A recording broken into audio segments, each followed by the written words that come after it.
Mike Chimombe and Moses Mpofu are at the center of a $7 million scandal.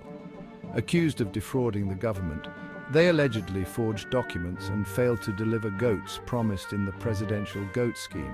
Before we go any further, don't forget to like, subscribe and turn on the notification bell so you don't miss any updates from Zim News Live YTS.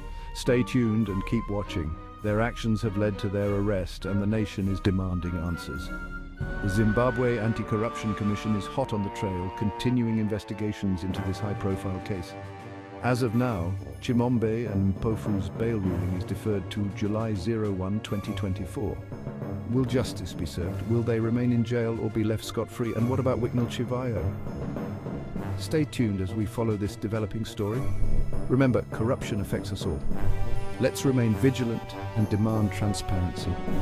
This is Zim News Live YTS bringing you the latest.